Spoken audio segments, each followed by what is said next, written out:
पहले कोरिन्थियों की पत्री 6 अध्याय और 19वें वचन से, क्या तुम नहीं जानते कि तुम्हारी देह पवित्र आत्मा का मंदिर है जो तुम में बसा हुआ है और तुम्हें परमेश्वर की ओर से मिला है और तुम अपने नहीं हो, तुम अपने खुद के नहीं हो।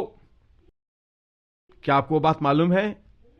आप आपके खुद के नहीं हो। आप अपने पति के खुद के भी नहीं हो, अपने माँ बाप के खुद के भी नहीं हो। आपने उद्धार पाया है, छुड़ाए गए हो, तो आप आपके खुद के नहीं हो। आप कलीसिया के खुद के भी नहीं हो, पास्टर के खुद के आदमी भी नहीं हो। आप परमेश्वर के हो।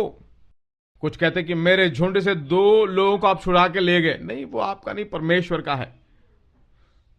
आपको मेरी बात समझ में आई कि नहीं? आप आपके खुद के नहीं हो, आप मेरे भी नहीं हो, हम सब परमेश्वर के हैं। तुम अपने खुद के नहीं हो, क्या तुम नहीं जानते? नीचे, क्योंकि दाम देकर मोल लिए गए हो। दाम देकर मतलब छुड़ाए गए हो आप। सुनिए मेरी बात, छुटकारे में ही जो चंगाई के बारे में बोल रहा हूं। क्या छुड़ाए गए हो? दाम देकर मोल लिए गए हैं, इसलिए अपनी देह के द्वारा परमेश्वर की महिमा करो। आत्मा भी परमेश्वर का है, शरीर भी परमेश्वर का है। यह शरीर परमेश्वर का है। इस शरीर में बीमारी नहीं होनी चाहिए, इस शरीर में अशुद्धता नहीं होनी चाहिए। परमेश्वर के भवन में एक भी अशुद्धता नहीं जानी चाहिए। मालूम है? जा सकता है एक कोढ़ी परमेश्वर के भवन में जा सकता है, अशुद्ध व्यक्ति परमेश्वर के भवन में जा सकता है? क्यों नहीं जा सकता? क्योंकि वह पवित्र है। आपका शरीर भी पवित्र है। आपके शरीर में एक भी रोग नहीं होना चाहिए, एक भी निर्बलता नहीं होनी चाहिए। रोग और निर्बलता हो तो कुछ लोग कहते हैं माइग्रेन सिरदर्द है।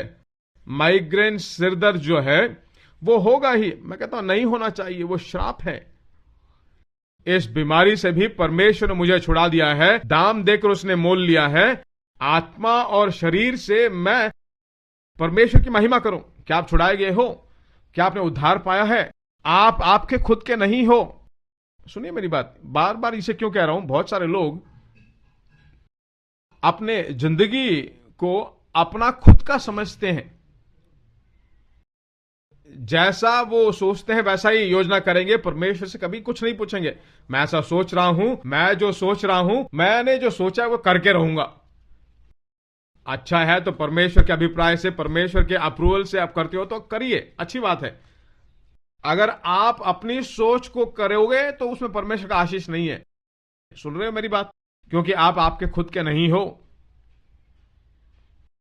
मैं जो कह रहा हूं समझ में आई कि नहीं आपको? एक कार्य को आपने मोल दाम देकर खरीद दिया है तो वो हमारा है। सुन रहे हो मेरी बात? ये माइक हमने खरीदा है तो मेरे मर्जी के अनुसार वो काम करना चाहिए। सुन रहे हो मेरी बात? ठीक उसी तरह परमेश्वर ने एक बहुत बड़ा दाम देकर, सोना चांदी से नहीं बल्कि यीशु मसीह के बहुमूल्य लहू के द्वारा आपको और मुझे छुड़ाया है। तो जो जिंदगी आप जी रहे हो, मैं जो जिंदगी जी रहा हूं, वो उसके लिए पसंदीदा होना चाहिए। मेरी बात आपको समझ में आ रही है कि नहीं?